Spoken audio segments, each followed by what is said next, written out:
Welcome. Really appreciate you coming here today. We have an amazing group over here that's going to be spreading their wisdom and sharing it with you. I'm over here. They segregated me. And then this lady laughs at me before I even start, so I'm a little hurt, but be gentle when you're looking over this direction. I'm just going to introduce a couple of people here. You have this in front of you, but in case some of you don't read, I will get started. And first of all, I'm not that Steve Russell, so if anybody's confused about that, we're going on with that. And I get his emails every once in a while, and then they go, oops, sorry. We have over there, that she'll be able to be easy to be picked out, Marie Dew. She was the 2018 Forms Committee Vice Chair, or is going to be the 2018 Forms Committee Vice Chair. She was the EAR Realtor of the Year in 2010, and is a member of both the Eugene Association of Realtors and the Central Oregon Coast Board of Realtors, which is going to be part of what she's going to be talking about. Richard Kaplan over there, 2010 Oref LLC Forms Committee Chairman and 2015 PMAR President.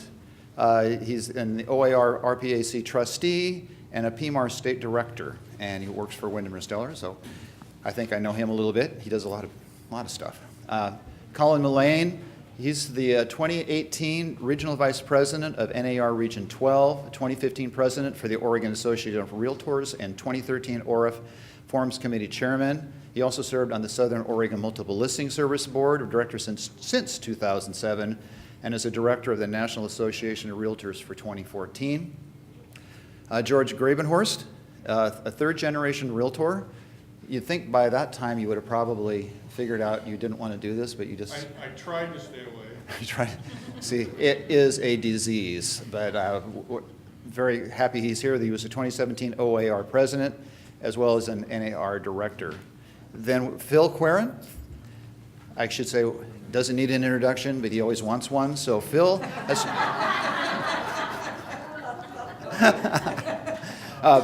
Phil practiced real estate law in Oregon since 1972. He's a solo practitioner of the Queren Law, LLC. He's a legal counsel to the Oref Forms Committee, which is awesome, since inception. And Phil also serves as legal counsel for the Portland Metropolitan Association of Realtors. And I'm Steve Russell. I manage the Windermere Stellar branch over in Southeast Portland on Moreland. And I was the chair of the Oref Forms Committee this year. So without further ado, we'll go check through the rest of what we got going here. So what's going to be going on here? First, the library that's going on. It's on its way. It's still a work in process. The amount of work that goes in here is incredible. People spend lots and lots and lots of hours to get theirs out, and there's always a need for more. But what's going to be going on in November, we're going to be beta testing the products, going through making sure they work with zip forms correctly. We're going to, don't have it here, but we're also going to be sending this off to a proofreader who knows grammar and where the semicolons need to be in the periods and stuff like that. And it's really nice to get those things checked off. December 13th, the Forms Committee summary. We're going to post that, and that will be also, Phil will be giving his summary of the changes, and that's a great thing to take the time to read and go through that. It's a great precursor for going through and taking some of the classes. You'll kind of get a handle on what's going to be going on. And then December 27th, they'll be coming out, and they'll be posted there. And then in January, there's going to be many, many seminars and webinars all across the state. So be sure and be one or more of those. It will really be helpful to you to be able to be knowledgeable out there when perhaps you're working with an agent on the other side who didn't do it. So you could help them along too, so we get some of that going. So with this panel, it's going to be a smorgasbord. We're going to start off with a little bit of Phil and I are going to be going back and forth with some things that were changed in the Oref Forms Committee this year. It'll just be a bit of it because there was a lot of changes going on. There's some pretty cool stuff. I'm very happy with some of the things we did. So we're going to be going through that, and then we're going to be going through and having our panel discuss a topic each one. What we're going to also do is open it up for questions after each speaker, but considering we have 6 people talking here in 90 minutes, it's going to be pretty short on the Q&A, but we're going to do our best to give each person some time to answer some questions and answers after they talk. All right. So, without further ado, and everybody's most exciting topic, FIRPTA. And Mr. FIRPTA, Phil Corna. Okay, can everybody hear me? Good.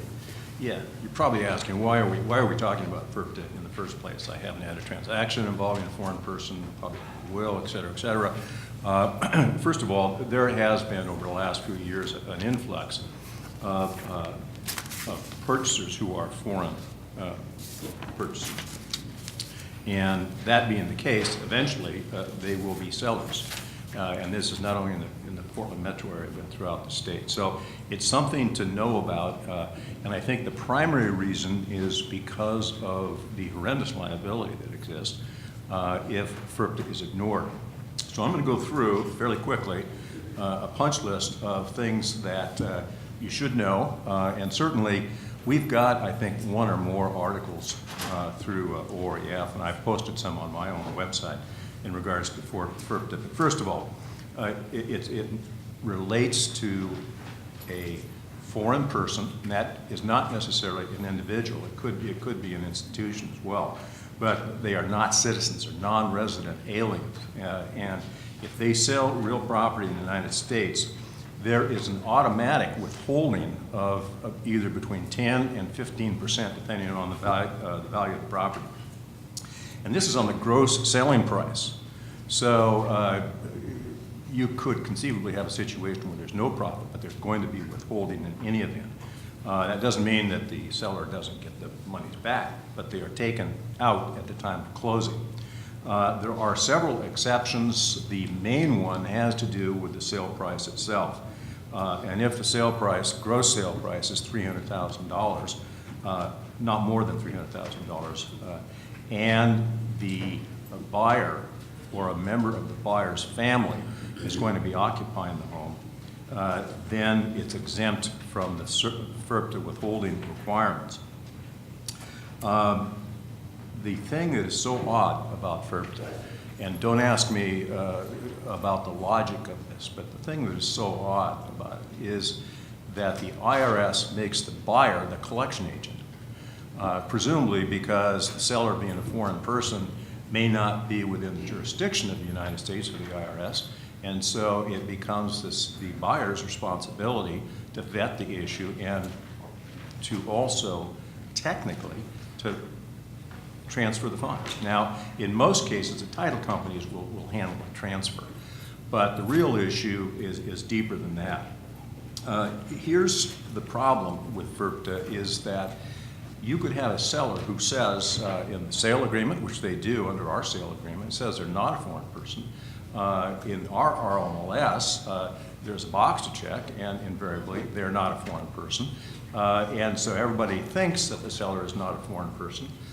If they proceed under that assumption and are wrong, they being the buyer could be tagged then for all of that withholding tax. And it's pretty ferocious because the IRS can simply lien the house, lien the property, and that's not a good thing, obviously. So, because whenever a party gets pulled into some form of litigation, the realtors aren't far behind. And so that's where the problem is. And also, if the realtor knows that the individual seller is a foreign person, they can be held liable for that tax to the extent of their earned commission. So there's a lot of reasons why you want to be familiar with it, at least to have your radar up. And so the takeaway in this is that there is one and one only safe harbor that you can use in order to avoid liability, and that is have the seller sign what's called a FIRPTA affidavit or a certificate of non-foreign status. And it's a fairly simple document. It's only one page, I think. You can find it online. It's real easy. The problem with it is that it contains the Social Security or taxpayer ID number of the seller. And that being the case, sellers are not real crazy about people holding that document.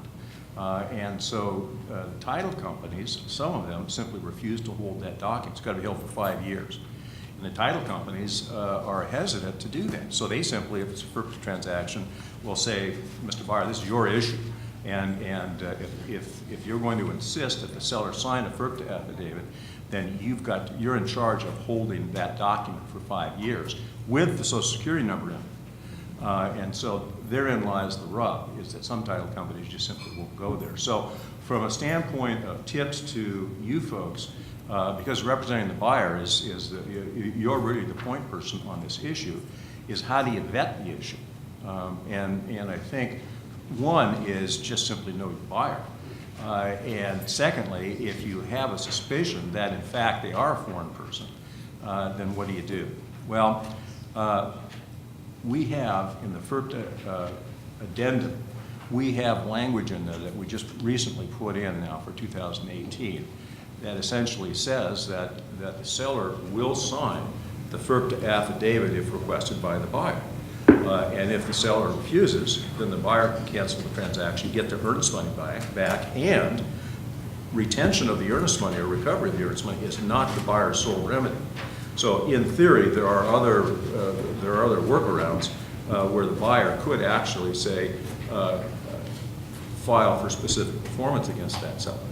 And if you go through a court of equity or through arbitration in equity, I think there's a pretty good chance that you could have that FERPTA affidavit either signed or the 10 to 15% tax will be withheld, period.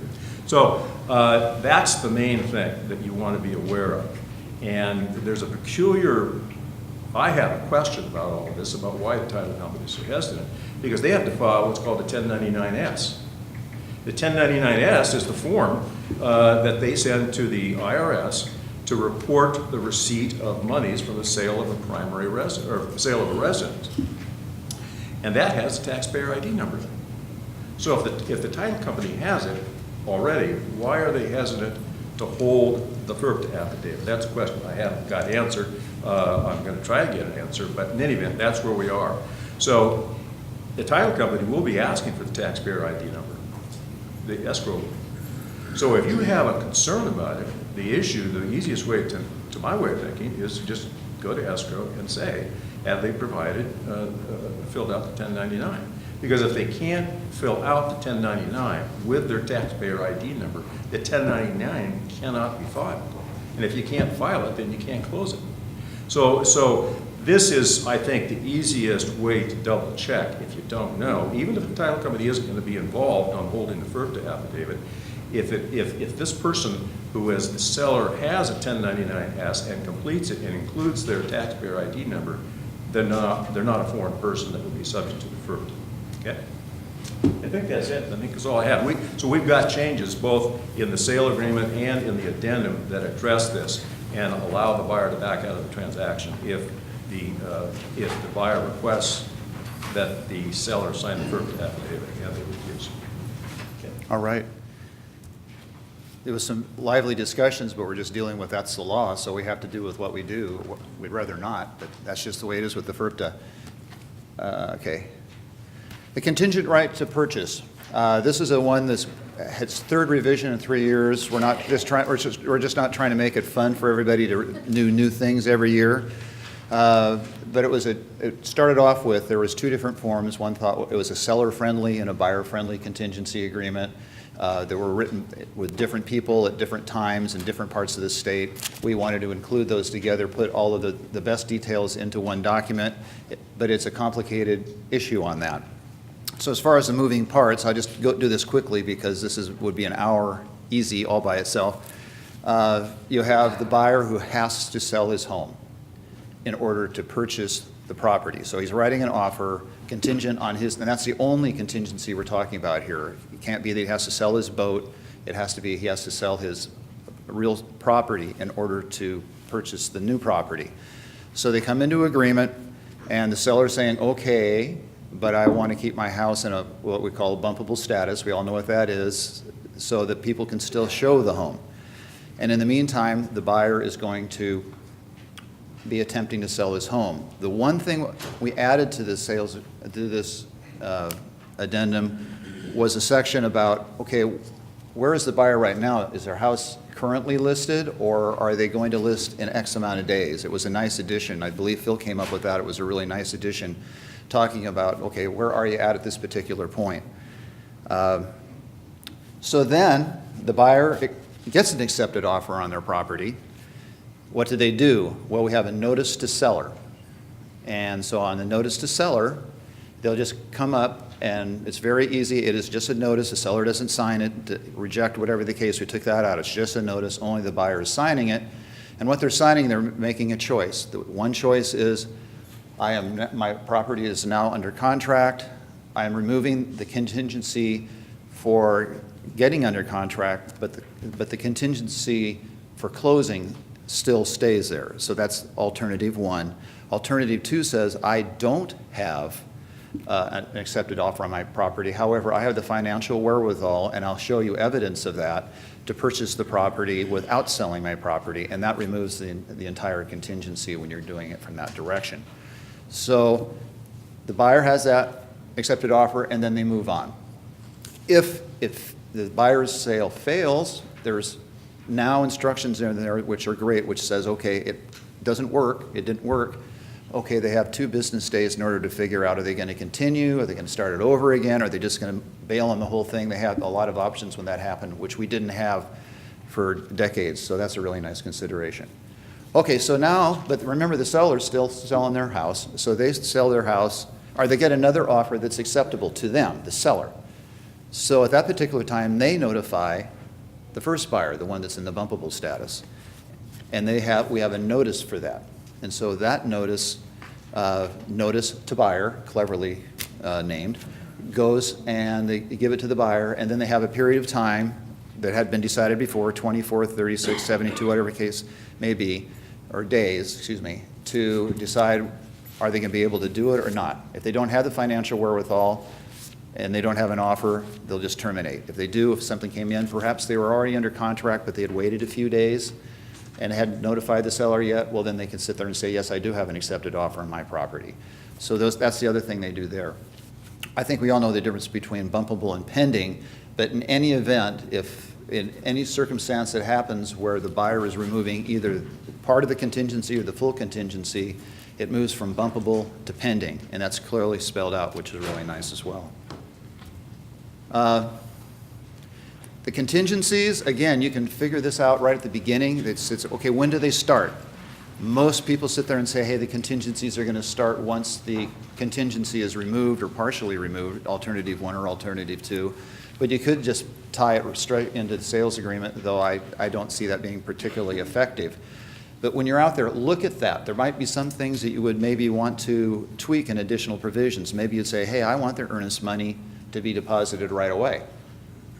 So if that was the case, I would spell that out. So take a look at that when you're working with the buyer and seller and what they want. Have a good discussion. It's clearly, there's just a few lines for each one of those sections, but that's a good one for the contingencies. And why are you changing this again? Because I like being hit on the head with a hammer. This has been quite the ordeal going through this. We've really worked hard. The people have been great. But there's a lot of varying decisions. Some people just flat out don't like it. Some people, okay, I'm dealing with it. Other people think, hey, this is a nice form. The one thing we did, and I believe it was either Wendy and Phil or Phil who changed, part of the problem was we had alternative 1 and alternative 2 on the first page. So people were thinking that they had to pick alternative 1 or alternative 2 when they wrote the offer, which is not the case. You know, if you read the whole thing, you can kind of figure it out, but it was very confusing. So now that's moved over to the notices. So again, when you get here, and we'll have classes on this, of course, but pay attention that you need to go to the notice to find out what's alternative 1 and alternative 2 is, and that's spelled out in the agreement. That part of the language is on another document. But overall, the theme of the whole thing is exactly the same as it was last year. Not that we changed the way it's presented, but nothing has changed other than that the buyer having to say whether the house is under contract or not. So, yes? If part of the language is on another document, do you have to include that other document when you present the offer and have it signed? No. because at the notice, they'll just do it at that particular time. But Phil identified it, he had some verbiage in there, legal verbiage, to pull that over and say, hey, this is here as well for alternative 1 and alternative 2. But that's a really good point. When you're working with your clients, even though they're not signing at that particular time, absolutely print one of them, print it out so you know that everything is going on alternative 1 and alternative 2. Very good point. Okay. And in fact, there's an equivalent of certification that in fact the seller and the buyer have read that provision and understand it. So you want to make sure that your clients see it in the notice, because that's the only place it is. Okay. Lead-based paint. Lead-based paint. All right. First of all, this was not on anybody's agenda to make any changes to. But at some point, one of our committee members, Patrick Eiler of Southern Oregon, said, Phil, there's this 10-day thing, and I think that it could be, the seller and buyer can agree to less than 10 days. Now, maybe you all realize that. I didn't. In fact, the IRS form has 10 days in it. Everything in the regulations refers to 10 days. But if you dig deep enough, you'll see that in fact, seller and buyer can agree not only to increase the time, but they can also agree if they want to decrease it right down to 0. And as a result of his suggestion, I started digging because I was absolutely convinced he was wrong. And I dug and dug and dug. And the more I dug, the more I learned. Not only was Patrick right, but secondly, that there was a lot to this lead-based paint that we could change and improve, having to do largely with the fact that that sometimes buyers seem to think that they can delay delivery back of that signed lead-based paint form and somehow have a free 10 days to jump out of the transaction if they want, for no reason, just because they view it as equivalent to the buyer's right of revocation, which is not. So in any event, what we've done is in the form itself, section 11 of the sale agreement, we've got a provision that says that the lead-based paint period can be waived. It can go down to 0 if you want. But more importantly, what I did, and I'm comfortable in doing it, is requiring that if you're going to attempt to exercise this lead-based paint option, that you actually have to have a professional inspection, an inspection by a professional lead-based paint person. And in fact, there is such a license or certification or specialization for that. And so the only way that you can exercise the lead-based paint option, i.e. to get out of the transaction, is to actually have an inspection. And in order to cancel the transaction, you've got to not only give written notification of cancellation, but you've also got to give a copy of the report. And it says in the lead-based paint addendum at the very, very bottom that in order for the cancellation to be effective, it has to include both of those things, the notice of cancellation and the report. So now we will not be faced with situations where buyers are using that period of time as a sort of a free peek, because they can't cancel at all unless they actually have the property inspected for lead-based paint hazards, and then secondly, provide the notice of revocation and the reports to the seller. Okay? All right. Seller's late acceptance, that lovely little thing where the offer is expired, but the people have accepted and it's been transmitted, and then what do you do right there? Where you have the box where he marks the agrees. It used to be the acknowledgement section and the seller's late acceptance was both at the same place, but then we moved it out, and then we added some language about who delivered this late approval to the other party. It was very misunderstood. So I know you'll be sad, but that's going away. Oh, but anyway, that was what I was thinking. And what Phil did was okay, what happens when that happens? I review a lot of paperwork and I see 7 days later or whatever that, we actually don't have a binding contract here. Everybody's acting like it, but if it got sticky and then an attorney got a hold of it, they go, ha ha, You don't even have a contract here, and which is not a good place. Somebody's going to get unhappy about that. So basically, at the end, it'll state, and this is still being tweaked a little bit, but it'll be something very similar to this. If delivery transmission occurs after the offered deadline identified at section 39 above, it will not become binding upon seller and buyer unless the parties agree to extend said deadline by an addendum, seller's counteroffer, or other writing. The parties' failure to do so shall be treated as a rejection under section 41, and this transaction shall be automatically terminated. So it has that language in there, so you just need to generate another piece of paper, and then we don't have that very confusing section going on in there. So I knew no one was going to be sad about that, but again, it's going to need some education going on with that as well. So yay on that. I don't think I have, I'm just going to cover it right now at the same time. It might be on the next slide, but we'll just skip it when it gets there. The other thing is the acknowledgement, and I'm going to have Phil help me a little bit on this one, but on the acknowledgement section, it's going away. Again, someone's going to be sad about that. It seemed like it put a nice bow on it, but as a managing principal broker, how many times do I say, I need the acknowledgement, I need the acknowledgement, I need the acknowledgement? Well, contractually, you don't need an acknowledgement, so that will be removed as well. And I don't know if Phil wanted, did I pretty much cover it with this not contractually, or do you want to add anything to that? Well, yeah, I mean, we didn't do this for our health. This acknowledgement section has been in there forever, and it's in there. It's in there and has been because back in the days before electronics, when an agency did an audit, they wanted to see that sale agreement go all the way around full circle. So there had to be a buyer acknowledgement on the, a seller acknowledgement in the sale agreement itself.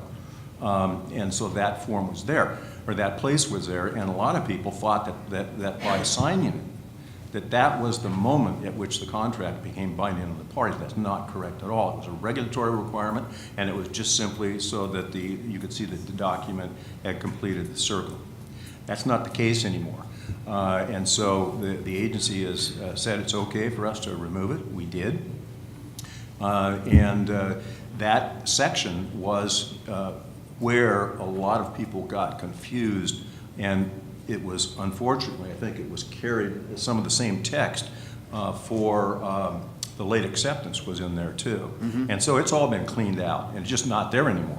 And so right below where the seller signs, you'll see some new language that tells the seller, before the seller, where the seller signs, that says that if you're signing after the deadline that the buyer gave you, that your acceptance is not going to be effective unless and until you and the buyer have a signed written agreement that says so.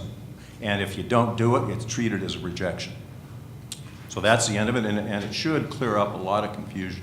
Yes, loving it. Cool. Okay, vacant land disclosure. Phil. Okay. Oh, I'm sorry, yes. So Phil, that'll carry through all the forms where that acknowledgement exists in the seller's counteroffer, the buyer's counteroffer, where that was regular. So every place where that acknowledgement was, it'll now be gone. Yes, in theory. I mean, I'm being a little facetious, only in the sense that it's a real paperwork exercise, and the idea is, yes, it should go through all of them, and hopefully we won't miss any. Yeah. Thank you. Yep. Okay, Vacant land. Okay, I think the one thing that we'll start with is the fact that the vacant land disclosure form, we have now changed it so that that disclosure form is effective. The time starts on the right of revocation upon delivery.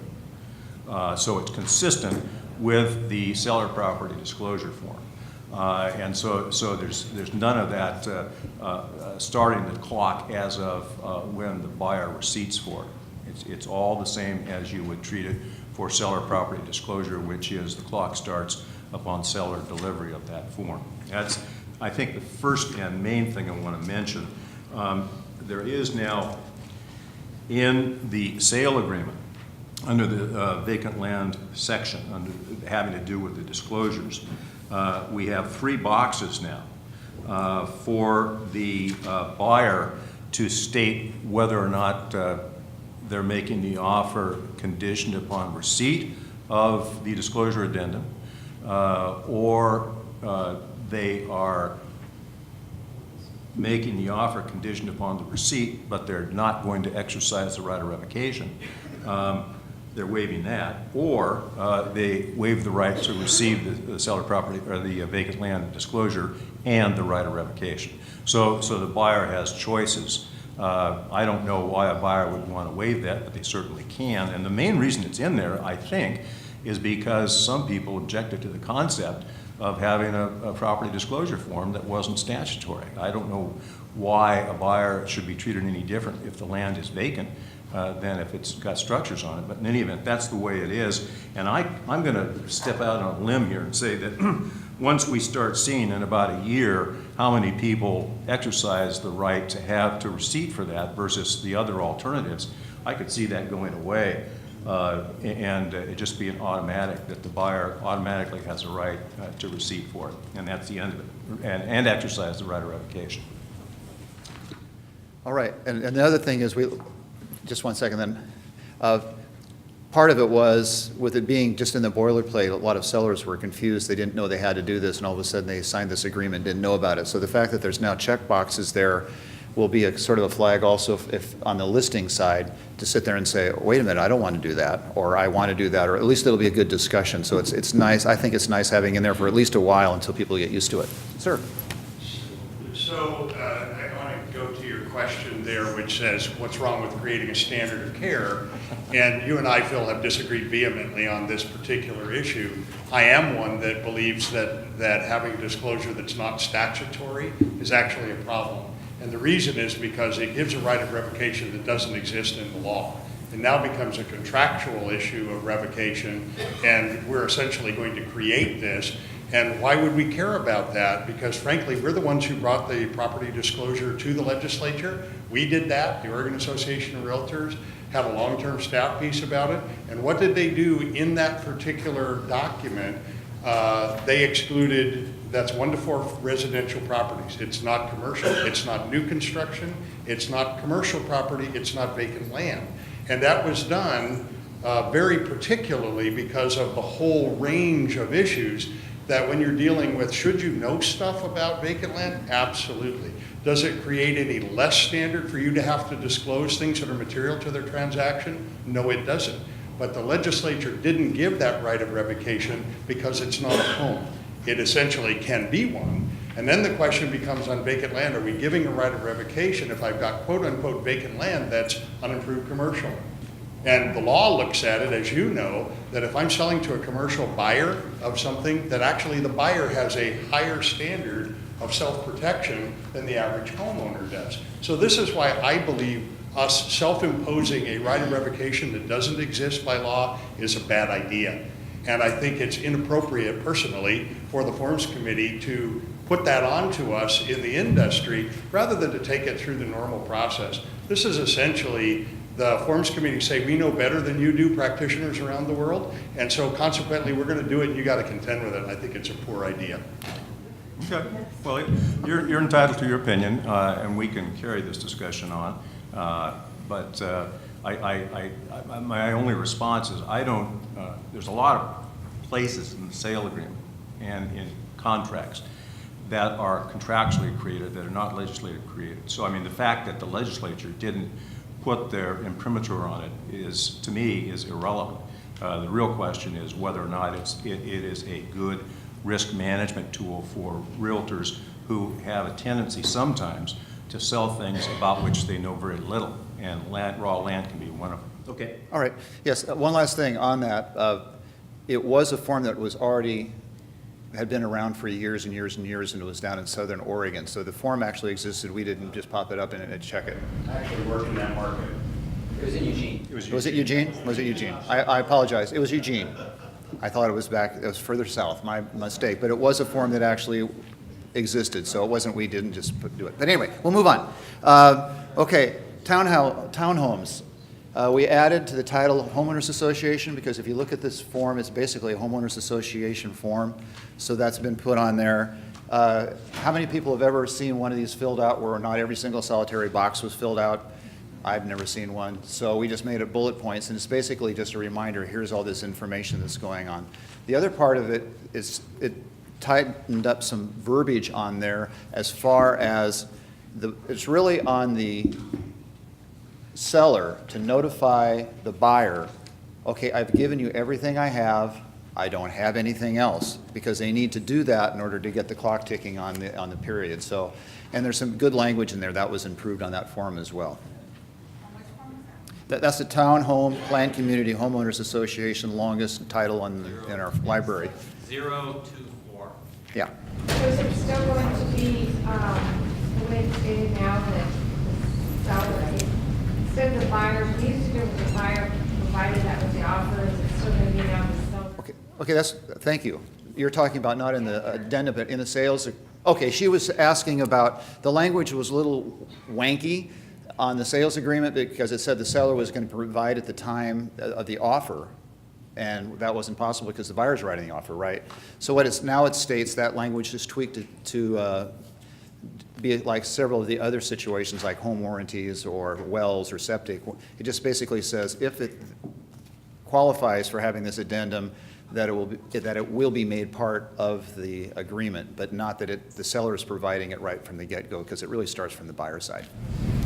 So is the time frame taken out by which they have to provide that and by which the buyer has to approve? No, the timeframes are still in there, but what I was stating is it just, the language she was talking about just wasn't accurate as far as how the actual practice and how the process worked, and so that was fixed. One of the problems that we're having is companies like Management Trust charging for those types of forms and how they're being paid and when they're being paid, and escrow setting now, we won't get them for them. Right. So It says sellers to provide the documents. That hasn't changed. No, but sometimes the sellers can't even get them. All right, they can't get Well, they them. can, but they have to pay for it. They have to And you pay. have to pay for it before you have your contingencies removed and that. That's correct. That's correct. Yes, and that's why however long it takes, let's say you have them all at the beginning, you can immediately notify them saying that's all we have. Or maybe it took them 4 or 5, 6 days to get the documents, so they had all of them. Then they notify, okay, this is all I have. But yes, that's in there, and that's when the clock starts ticking for the buyer review period. Yeah, I think that a good practice tip might be to be proactive on behalf of both the seller and the buyer to make sure that they know when that period is going to stop. There may be documents that the seller can't provide, they don't have, in which case I'd be watching that very closely so that if in fact buyer effectively has all the documents they're going to get in this transaction, that you might want to complete the circle, so to speak, and just like you do sometimes on professional inspections where the buyer signs an addendum and says, I have everything, and that would then start the clock. All right. Steve, I want to add something to Yes. that. I know what you're talking about, that some of the management companies are charging like $350, $500 for those forms that we used to be able to get offline and stuff. We do know about that now, and it is on the docket for the 2018 Forms Committee to look at that, to identify where it's coming from, who it's coming from, and then who's going to pay for it. So we have it identified up front. So that is something that's just came up after we got done with Forms Committee. Yes, I'm in the Witness Protection Program because I'm on the Forms Committee. That we're going to add that to the 2018 stuff that we're going to be working on. Excellent. Okay, we already covered the acknowledgement, so Phil on the buyer or buyer's agent verbiage. Oh, well, I think that just has to do with the fact that we dropped the language, it was really surplusage and agent, so it would be buyer, period, or agent, period. It would be delivered to, you don't have to say and their agent, because if you look at section 31 of the sale agreement, which is the instructions and directions and so on, it has a provision that expressly says that delivery to the agent is the same as delivery to the buyer. So we just dropped that as surplusage, that's all. All right. Trying to zip along because we have impatient people on our panel and we want to get this going. But as far as the forms, when we come across a form and we feel like it would be better if it started with a different word. So, okay, septic started with on-site. Buyer's broker agreement started with exclusive. And so we've worked on a few of those, so now it's a buyer service agreement. exclusive, the septic is the first word, not on-site. FERPTA was in 2 different places, so now FERPTAs are both together. Hopefully you won't have to use them, but you will be. And then all the seller carried transactions, buyer and seller advisory, the addendum, deed of trust, promissory note secured by deed of trust, contract, they all have the same start. So if you're looking for seller carried forms, they're all together. And I believe we're on the docket, we're going to be, or they're going to be working on that again next year and doing even more of that to make it just a little bit easier, because as you know in zip forms that you only get a little section right there to try to find a form. Well, hopefully it'll make it easier. Everything that starts with addendum is confusing. Okay, and then earnest money, big change. Phil. Yeah, I'm just going to summarize this very quickly. And basically, what we've done is eliminate the promissory note and just simply say that the earnest money itself will be deposited within a certain period of time. And so you will see in the earnest money section, you'll see different language there. But for all intents and purposes, the protocol is the same as it would be for a promissory note. It just would say that the buyer will deposit the earnest money, however they're going to do it, like wire transfer or check or manually, to escrow within a certain period of time. And if you look at other states, many of them do not have any reference to a promissory note. They just treat the earnest money as an obligation of the buyer to comply with within a certain period of time. And then in the default section, toward the very end of the sale agreement, why we've made a change there too, that says basically the equivalent of what happens if the promissory note doesn't get redeemed. In this case, it would be if the earnest money is not deposited within that period of time, that's a default under the sale agreement. All right. So I'm liking that change. You can still, that section also says you can do a check still. So there's a check or not. Sir. Why was the promissory note developed in the first place? There has to be a need. Well, the idea, I guess, I mean, the idea effectively was that buyers didn't always have checkbooks. And so I think at least back in the days when paper was in use and people wanted to make an offer, it was a lot easier to just whip out the form, promissory note, and have it accompany the earnest money agreement. I don't know. I think it's anachronistic, really. I mean, it could have, that solution, the one that we're creating today, could have been done 20 years ago.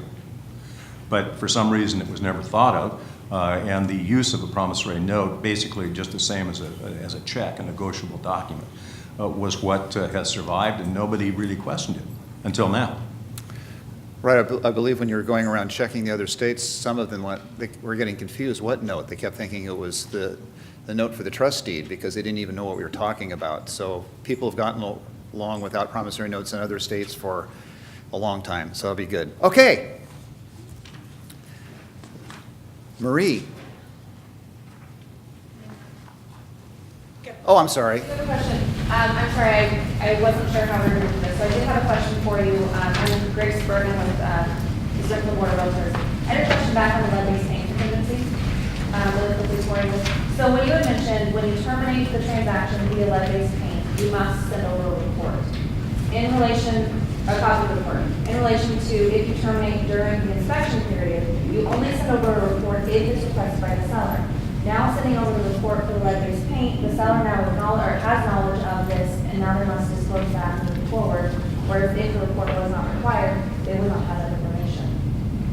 So I guess I just wanted to clarify that I was understanding that. No, you're understanding it correctly. Keep in mind that the lead-based paint law is a federal law.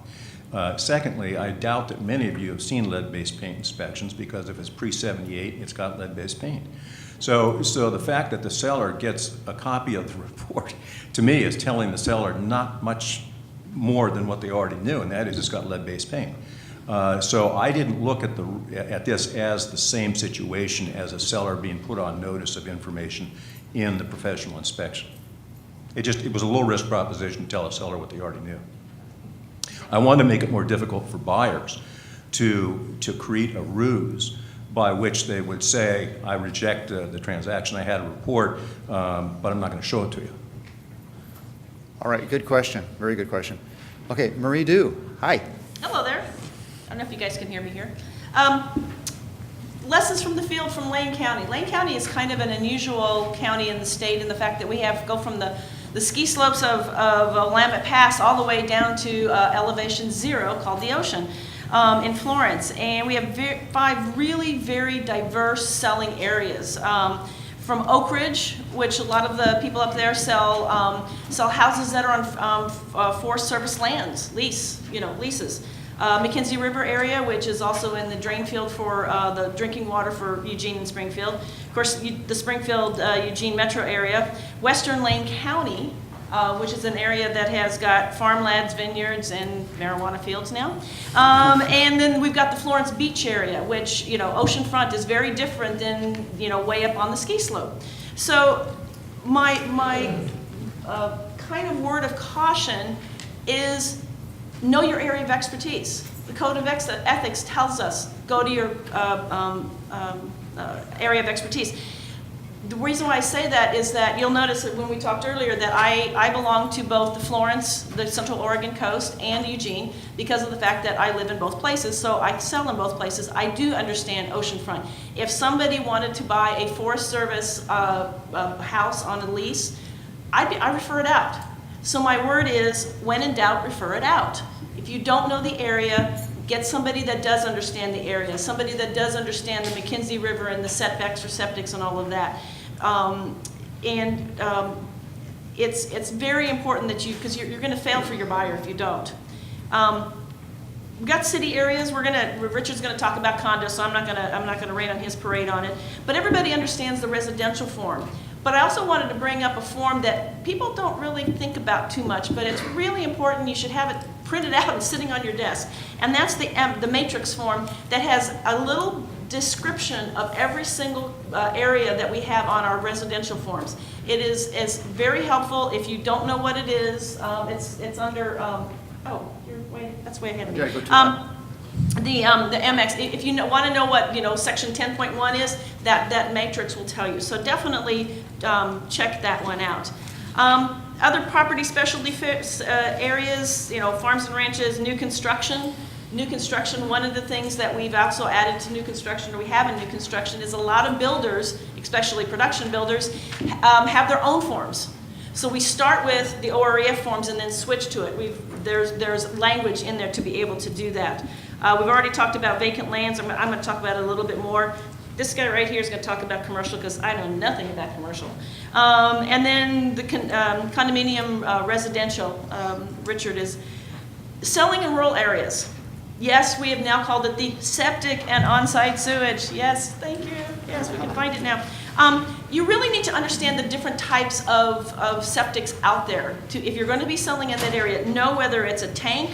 On the coast, we use a lot of sand filters. Up in the Upper Valley area, I understand there's cesspools. I don't actually deal with cesspools in our area, but that's, there again, know your area. And really check your local resources. If your association isn't doing a class on septics, ask them to bring somebody that knows poo, bring them in. Private well addendum, number 082. I'm trying to remember, and I was talking to Lance earlier, I thought we had changed it to say that it's the well addendum. If we didn't, it's on the docket for 2018 because I'm on that committee next year, but we'll remember it. Here again, know the type of wells that are in your area, whether it's a well, a cistern, whatever. Understand what it is. And then also know the difference, because we have this in Western Lane County, know the difference between a domestic well and an irrigation well. They have to have different taggings, they have to have different information, different types of tests.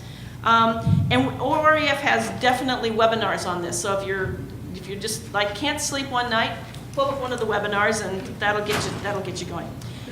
I'm going to talk about farm and ranch forms here for just a minute. One thing that's important is when you're doing the farm and ranch, remember to really do your research, talk with your seller, and understand all of the tax lot numbers that are associated with that farm and selling it. For instance, in Lane County, it is not unusual to have like 160 acres, of which 159 of it is farmland, 1 acre of it happens to have the house, the barns, the sheds, the shops, and everything else. It's taxed differently, so they've done that. So you can have a tax lot that's in the middle, 1 acre tax lot that's in the middle of 160 acres. Really know that, because you have to remember your audience on your sale agreement. Your audience is your buyer, that's going to know what it is. It's also going to be the title companies. I don't know how many times I've gotten one and they you know, all of a sudden we find out that, oh, there's another tax lot because that's the driveway to the back part. Make sure you've got it all. The title companies needs that for the prelim. Also, the lender needs them. So do your due diligence, work with your seller, and make sure that they understand all of the tax lot numbers. Put them in the MLS that, you know, it includes these tax lots. Know your zoning issues. Know the water rights. Know the grazing rights. This, again, this is where you should know what you're dealing with. You know, do you have the water rights to take out of that creek to do, you know, to water your cattle? You need to know that. And here's one thing that I have that's a big thing on that. You can do your information, you can get your information from your seller, but tell the buyer to go down to the county and do their due diligence. Make the buyer go and find out. You can tell them where to go, but insist that the buyer go and do their own due diligence. It helps you know that, you know, it's a check and cross-check on everything that we have. One of the things we have in our county is timber contracts. And under, you know, timber, what's the word I'm looking for? Timber, thank you, cruising. Yeah, thank you. If you don't know that, that's huge that you could get in trouble with. Again, we have a couple people in in fact, one of them's in our office, that if I had something that had a lot of timber on it, even though it's in my area where I really would sell, I'd be referring it over to him because it is enough of an area that you just, when in doubt, refer it out. Vacant land, I'm not going to beat up on the disclosure anymore, but one thing is that on vacant land, we have the buyer's advisory. Please, people forget about the advisories that we have. If you have a buyer that is looking at vacant land, give it to them. It's got a whole bunch of stuff that starts the conversation with you on figuring out what it is that they want. What do they not know? What do they do know? What are they planning to do with the land? It will help with figuring out the zoning. It'll help to figure out all the different pieces that you need to know about it. And then the vacant land sale agreement. Again, the property disclosure does not apply. The sellers, we do have the vacant land disclosure addendum. Yeah, it's a work in progress. I have used it a lot. I like it. It's been extremely good for me in areas where it's an estate and the family's trying to remember, well, you know, Grandpa did say there was another well out there. They wouldn't have remembered it without some prompting off of that. So definitely use it. And again, on vacant lands, have your buyers do the due diligence. You know, you can go down to the county and find out who the people are they're supposed to talk to, so that when you go to your buyer and say, okay, you need to go down and you need to talk to this department about that. So you do need to do some stuff up front, but make sure you talk to your buyer about having them do their due diligence. And I think that was my section. I went fast. All right. Any questions? Yes. Anything you want to beat me up on? I get very uncomfortable when legal descriptions are only tax lots. If you've got a legal description, use it. Doesn't matter what the tax lots are. It's a start with you know, making sure if you can match it to what you have. Yeah, we don't have a whole lot of room for that information, but that doesn't mean you can't make it as an addition to the sale agreement. Well, That's companies are not going to close on tax lots. the sale agreement actually has a provision dealing with that, for precisely that reason, by the way.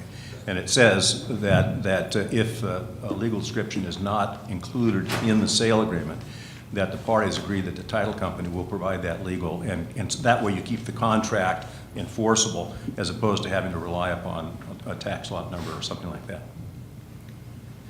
Yes, those meets and bounds can get pretty lengthy, especially in something like a farm. So, yeah, including that would be really good. Yes.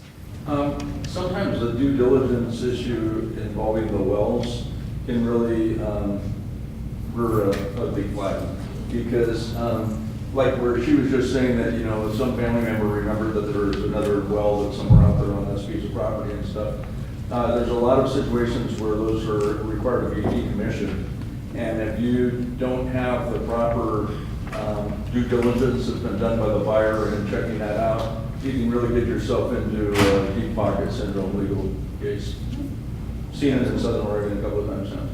You're absolutely right. That's, the Oregon requires that, or just registering the, right. And actually, to that, I will add that on most vacant lands, especially farmlands that I've done, closing dates are not unusual to be 90 days, because sometimes you have to go to the state of Oregon to find out what, what that tag is or what that well is. Again, all of a sudden they remembered Grandpa had that. When was it put in? 1930s, they may not have it, but there may be information. So it's not unusual for a vacant land to take 90 days to close, so the buyer can do their due diligence. I've also seen a lot of masters make mistakes in Oh, yeah. the Southern Oregon area, and we go above their head to the state and find out a different analysis of that situation. And then the buyer just has to make the decision based on what they've been given, yeah. Yeah. Very good. Okay, we're going to move on here. George, the Graven Horse is going to be speaking. Lessons from the field. Go ahead. Good afternoon. First, a little history lesson. It was not all that long ago, back in the early 80s, that it was not unusual to have real estate agents who practiced everything. They did residential, they did housing, they did farms, they did commercial. But as the population of the state grew and as regulations grew, the gap between those two became wider and wider. And until the late 80s and early 90s, we had a large shift away from agents doing everything into specialties. And you either went into the residential realm or you went into the commercial realm. So I'm going to mirror what we have said here, is if you are dealing with something that is outside of what you do normally in your practice, if you are a residential agent, and you have got a client that you just sold their house for, and oh, by the way, I've got a 300-unit apartment complex, do you want to sell that for me? Don't do it. Take the time, find somebody in the commercial realm who works on multifamily and refer that out, because the pitfalls are amazing. I'm sure any of you that have been around for a long time know that back when I started this in the early 80s, the earnest money form was one page on a single page form. And where are we at now? 11 pages plus all the addendums. And it's no different in the commercial realm. So take the time and get to know people in the commercial industry so you can do referrals back and forth. It works both ways, and it really does. So niche markets. Commercial real estate has a number of niche markets. Government properties, property management, agriculture, wine properties have become huge. Retail, commercial industrial sales and leasing, multifamily, manufacturing, small to large, transportation, and bankruptcy properties. All of those are specialties that in the commercial industry that you even have people that specialize in each one of those and do not intermix with what they do in other areas. Government properties are a specialty all their own. Sales and leasing of government properties can be done through usually an RFP, which is a request for proposal. That can come from a government agency, either the General Services Administration or the federal government, if you're working with the feds. But most of the time, anything that comes in from the federal is usually on a national contract with one of the national real estate firms like CBRE or one of those. I happen to be doing one right now through CBRE, who has a contract with the U.S. Postal Service. They do not have a presence in Oregon, so they put out an RFP for Oregon. And I did that RFP and picked up a listing for 81 lease listings for post offices throughout the Oregon to renegotiate those for the post office. Some of them are very small, but you take a look at the whole program. 81 post offices, some of them the commission on them is about $500 because they're so tiny in some of the smaller areas. But you take a look at the entire program and it's got about a gross commission sale of a little over $300,000. So, and it's a 2-year project, just finishing it up. I think I have 2 done, and it's been actually quite an eye-opener and an education process. but has been a lot of fun. Commercial property in the state of Oregon is primarily done on the I-5 corridor. However, that is changing, with the majority of that being done between Portland and Eugene on the I-5 corridor. But that has changed as Portland continues to grow and outgrow their road system and their freeway system, have lost the container shipping industry out of the port. We're starting to see a lot of bleed off out of the Portland market coming into other areas. Salem is a prime example of that. We just received a $1 million square foot warehouse facility through Amazon. We have a 675 acre industrial park that 8 months ago had 30 acres sold. Today there's only 26 acres of that property left. So we're starting to see an incredible amount of movement within the state. We are like any other, we are like the housing industry. We are short on product, we are short on inventory, land use areas. For instance, in the one in Salem, we're down to 26 acres now from 675. So you start hurting for area, and so you're going to start seeing the same thing that you're seeing in residential, where you have to come back in and do redevelopment of older facilities, tear them down, redo them, and start over again. Other areas of growth that we're seeing are also outside of the I-5 corridor. I had an opportunity here just recently to go up to Boardman. When you go by Boardman on the freeway, you don't see much. And there's not a whole lot there, but I tell you what, if you take the time to go into the port of Boardman, they have a 6,000 acre industrial park there. They do an incredible amount of shipping down the river with agricultural goods. There is a hay company there that supplies hay for racehorses. They have an exclusive contract with Dubai. When the container industry went out of Portland, they could no longer ship their product to Dubai. The folks in Dubai bought their own ship and their own containers, and they send over their own ship and containers for them to be able to take that hay back. So quite a little niche market. Would love to have that type of facility in the Willamette Valley. To have 6,000 acres in one facility would be absolutely amazing.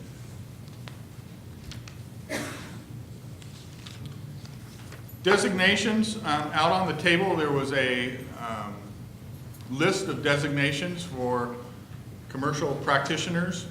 I'm not going to spend a lot of time on those, but most of the designations are like they are in any of our industries. For the most part, very few of our clients understand what those are and what those mean. But in the industrial and commercial realm, there are people, especially at the upper end in larger markets and larger facilities, that pay attention to some of those. A lot of the designations, like the CCIM, are not easy to get. They take a lot of time and a lot of education. Those are justified through not only their classwork, but the amount of work that they are doing in the field. They have to certify transactions to get that designation. And there are people who, when they are looking for a specific piece of property as an investment piece of property, they are looking for a CCIM and they will come for that. So think about your designations and what those do for you overall. With that, I think that's all I have. All right, thank you. Any questions?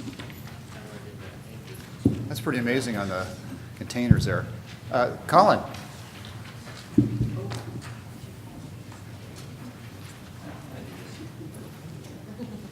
were originally going to do this anyway, so. Oh, okay, cool.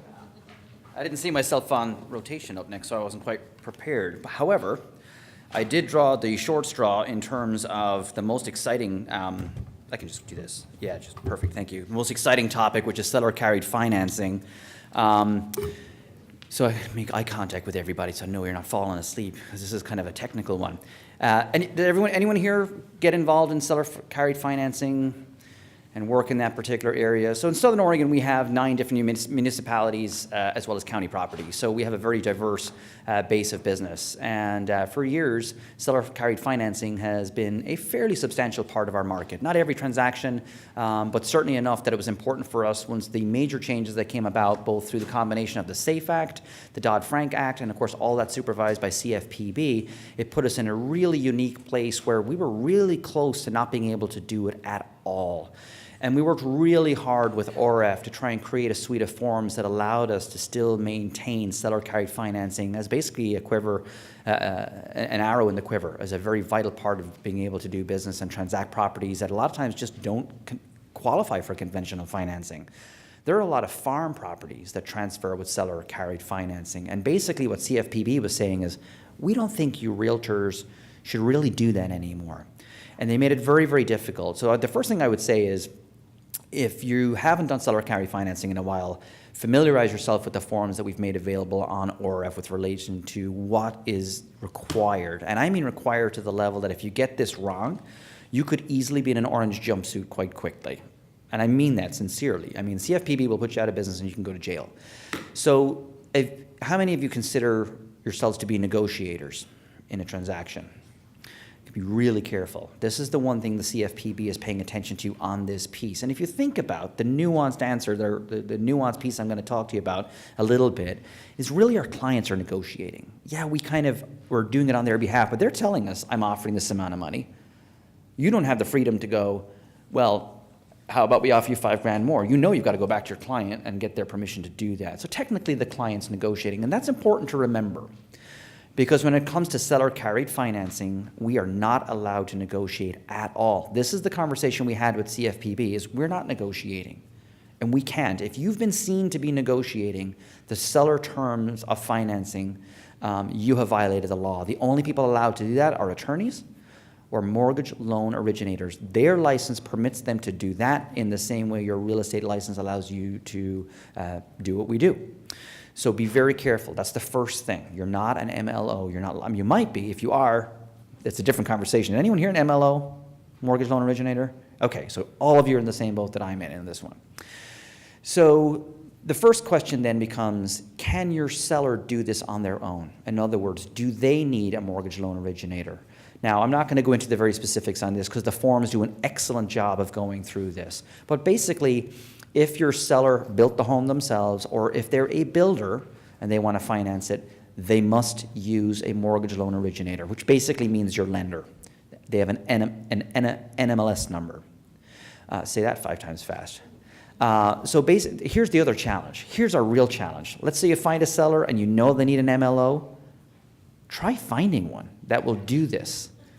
Seriously, most of them won't touch it. We've got one in our market. He does it. But that's the biggest complaint that I've heard around the state, is finding an MLO, because it's a lot of work.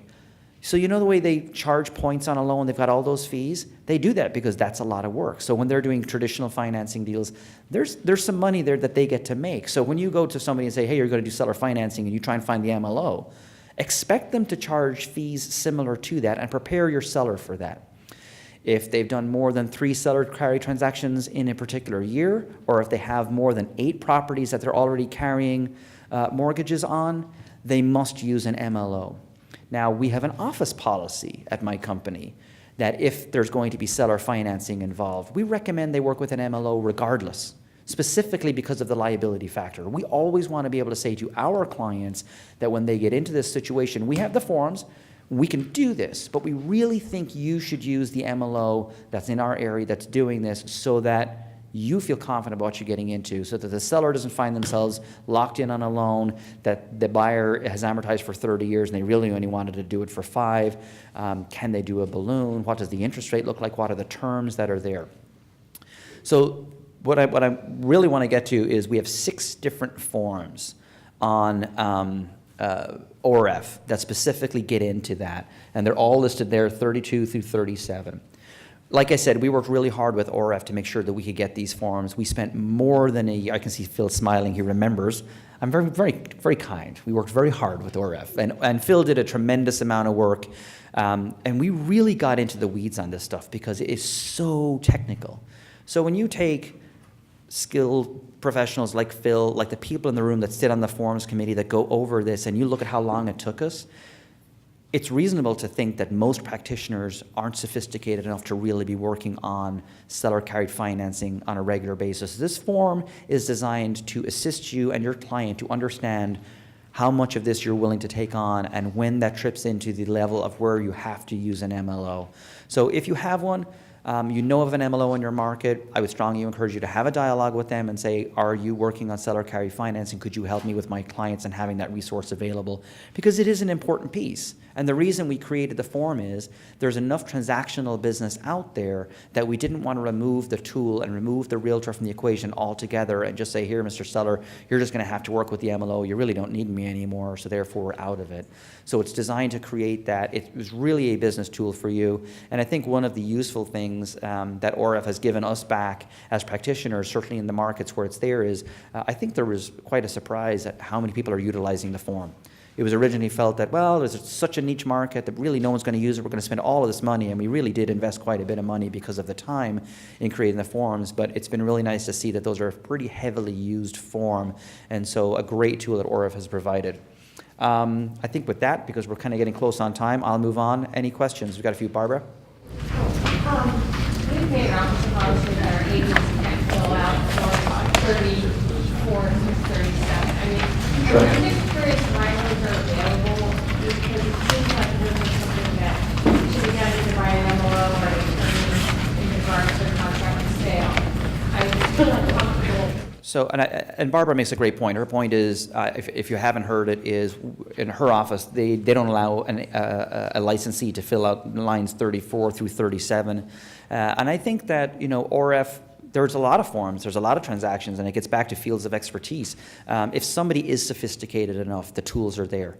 But I would, just like we have an office policy that we actually make all of our clients use an MLO regardless, I think each office will get a sense. That's why I said it's really important to read it, because you should have a sense. You really don't want your realtors out there, and these are part of office policies, practicing real estate in an area that all of a sudden now you're brokering a deal that was started 3 days ago. You're going, whoa, wait a second, you should have never used this form because I don't even know what it means. So how can you know what it means? So it's important when you're talking with your realtors, when you're talking with your agents, that they do understand that and follow office policy. But I think Oref's overall goal is we wanted to make sure you could get all the way there. If you're sophisticated enough, you have the technical understanding of what it takes to do it. We didn't want to leave you in the lurch and go, well, where are these other four? I kind of need them to get to the finish line.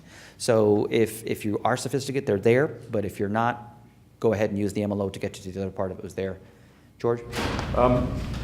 What are we allowed to say on a MLS contract, on the MLS listing, as far as owner carries?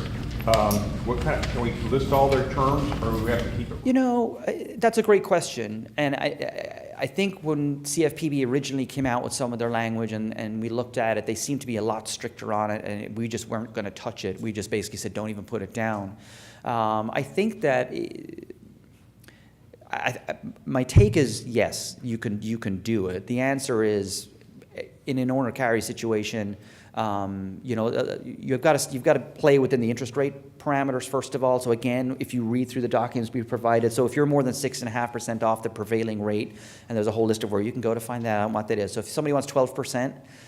It's a very sticky loan. You're already in tricky water. It becomes very technical. So if it's somebody saying, you know what, my seller's willing to carry it for 30 years at 6%, depending on the offer, because there's other elements that are there to it, I think you can ask for that, but how that gets negotiated out between the parties at the end of it. And then it really gets down to how qualified is the buyer? Is the seller satisfied? Have you verified assets? So it gets pretty tricky pretty quickly, which is where the MLO kind of comes in. And the MLO takes instruction then from the seller saying, hey, do you want me to qualify them like I would a conventional financing? Should I do a credit background check? Should I look at income and assets? And the seller might say, you know what, that actually sounds like a good idea. Let's do that. And how are we protected? So again, expertise levels and comfort levels, I would say.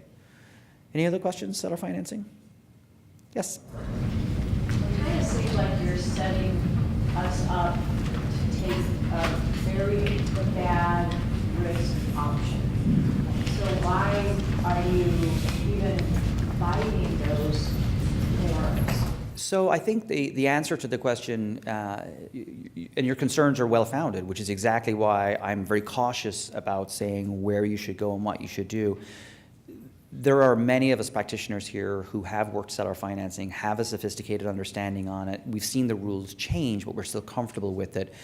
We just needed to make sure that the tools were there. We didn't take it away. There's just too much business that's there. And Oref serves at the function as a tool for realtors. There's commercial forms on there, but I'm not going to touch them. It's not my business. So it's exactly the same thing. You have to make a decision. If you look at that form and it scares you, don't use it. Call the MLO right away and say that. That's what I meant when I said go to your market and find out what MLOs might be able to help in that situation so that you don't go down that road. But it is a tool that is being used, that's allowing us to transact business and still collect commissions and bring value to the client. But again, this is one of those few forms, though, where really that level of sophistication and comfort is important, and you should discuss it with your office in terms of policy if you're going to get into that side. So it's if you feel it's tricky and we're going down that path, I would say probably it wouldn't be a form that you would want to be using. Is there a way to protect new agents from even going down that road? Office policy. I mean, that's what it is. This comes down to, we've been a lot of discussion this week already about professionalism, and those are setting boundaries around your agents. I mean, really, whether it's a brand new agent or whether they're 30 years in the business, this is a fairly tricky piece. The tools are there, but read through it, get your comfort level, or talk to other agents that actively work in that particular field and get a sense of it, because it may or may not be for you. But yeah, that's a great, new agents should have some training wheels on and some barriers that are put around them, and this would be one of them, I would say. When we first prepared that form, there were a lot of anecdotal reports of agents just simply writing up sale agreements with seller carry language and everything without using any of these forms. And this was a choice that we did because it was a heck of a lot better to have those forms than have nothing at all. And that's where it was at the time, was there was nothing at all. And yet you had the CFPB and Dodd-Frank and all those others that were creating all this legislation about interest rates and talking about negotiating and everything else. So this is it's I won't say it's a bandage or Band-Aid, but it's a good step in the right direction. But that doesn't mean that the uninitiated agent should be preparing that or filling out the forms. Yeah, and Phil's exactly right. That was our biggest issue, is this class on its own is a 2-hour class. So that's why I can't get into the weeds with you on it. But when I teach the class, a lot of people ask that same question, like, well, shoot, I just did one last year. I said 6%, 30 years, did this. The penalties are so huge. It'll put you out of business. It really will. This form helps you understand the levity of that, so people aren't just doing it on the back of a napkin and saying, yeah, we'll negotiate terms, we'll do it. I mean, that's what it's there for. But it is serious. Yeah. Any other questions? Jim? One last one. What's the MLO charge? Because I've talked to attorneys in our county, and they won't touch it with a 10-foot pole because they'd have to charge such a huge amount of money for the liability. So what is your MLO charging in your area? He started at $500, and then he was like, holy moly. And then he gets called from across the state, because an MLO license, just like a real estate license, you can practice anywhere, and at least with a loan, you can practice with a reasonable level of expertise anywhere, because your qualifying pieces are different. Then you don't need to be a market expert to be able to do a loan. And he's about $1,000. But other markets, it could be 4 to 5. That's what I've heard. Yeah, sure. And that's why I said shop around. Yeah. There's no set rate, there's something like that, so. All right, thank you. Awesome, thank you guys. I found one, I didn't know they existed, I thought it was just like the unicorn. I don't give the name out very often this time. Yeah. Okay, Richard. There's one more question, I think, for a call. Is that true? All right. All I was going to do is work with an MLO. Per fee is 2.5% up to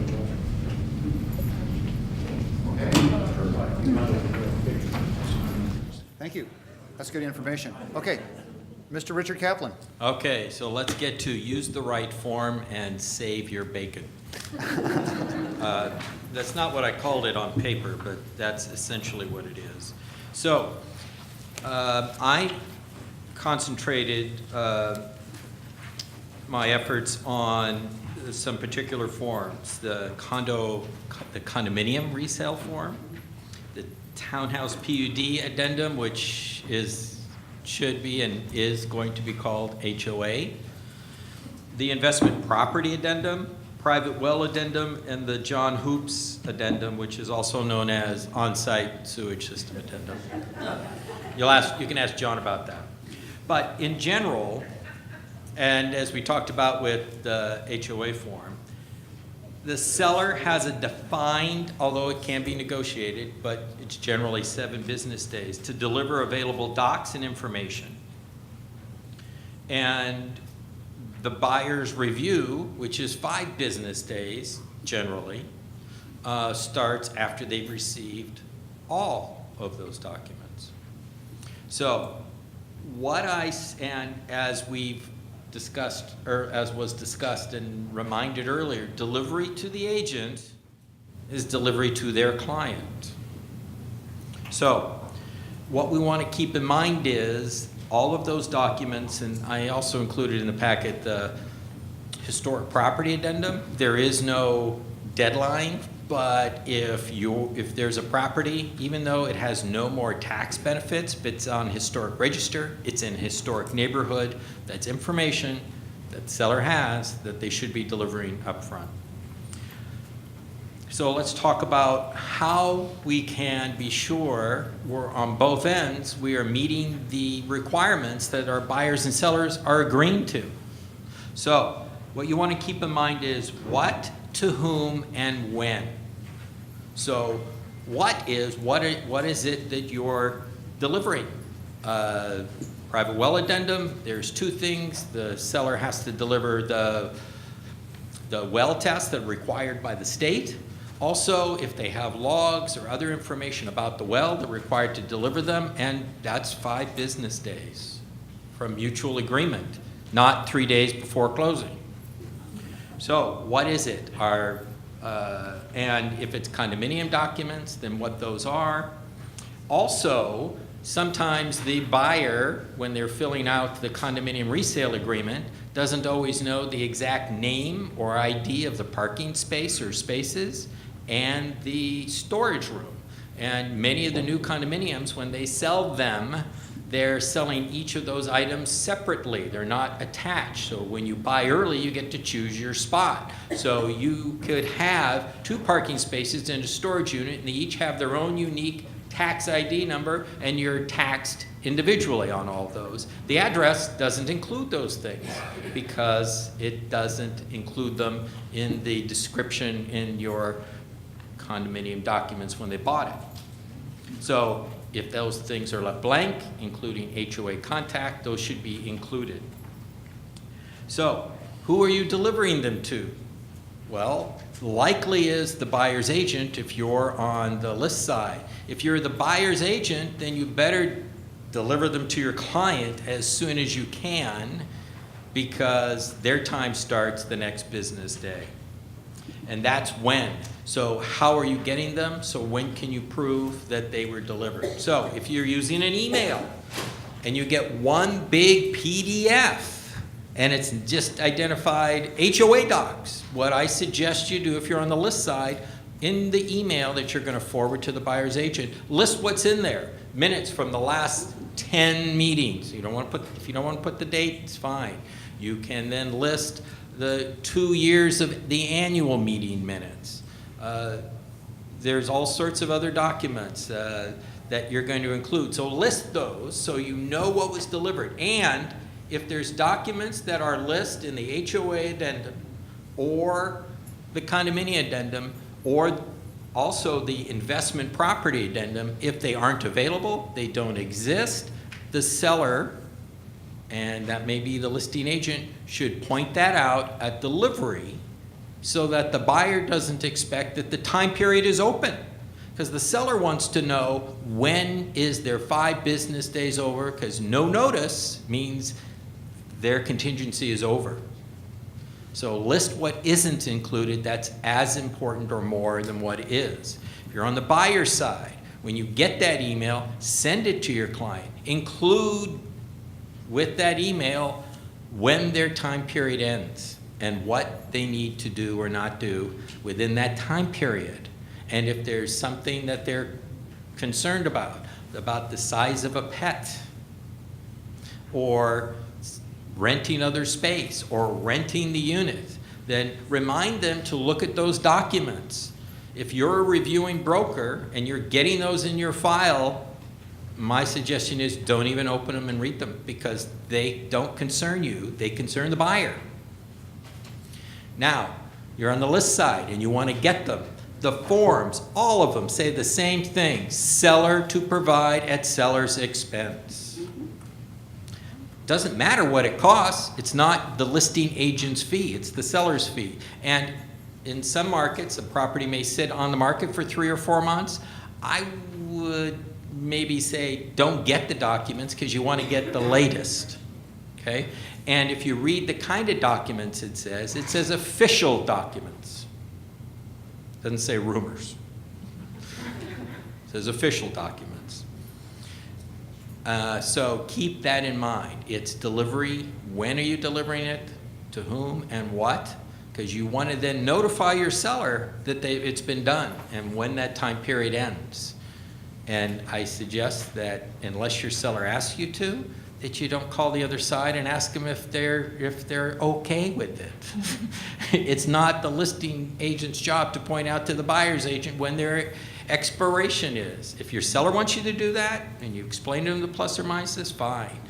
But don't, in general, don't do that. Use the correct form, contingency. We talked about contingent right to purchase. It's 083. 083S and 083B, that's the notice from the buyer to the seller, or the notice to the buyer from the seller from the seller to the buyer.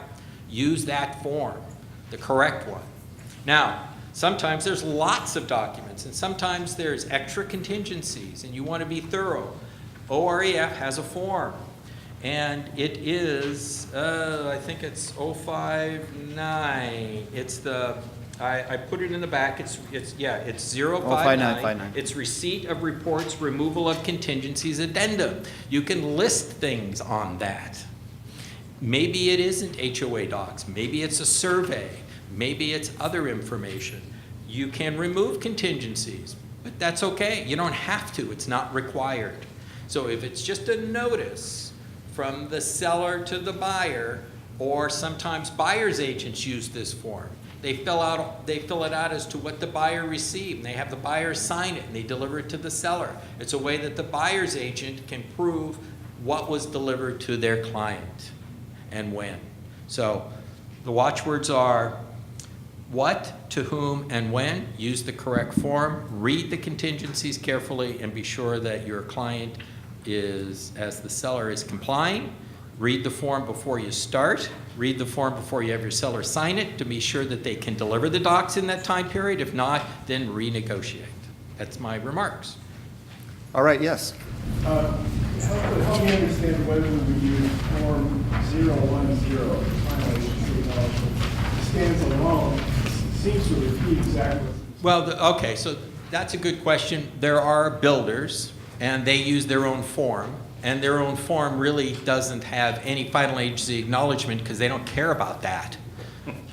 So we created it and we tried to make it as user-friendly as possible. There were some national builders for a time and they didn't include it, and their rules say they can't use any form that doesn't have their name on it, and they wouldn't use an OREF form. It had too much or because it's copyrighted, we don't want to get in trouble. So that's where it is, but they're coming around, but you could come up with somebody who wants to use their own form and it doesn't have final agency acknowledgement, and this is a way to comply with the law.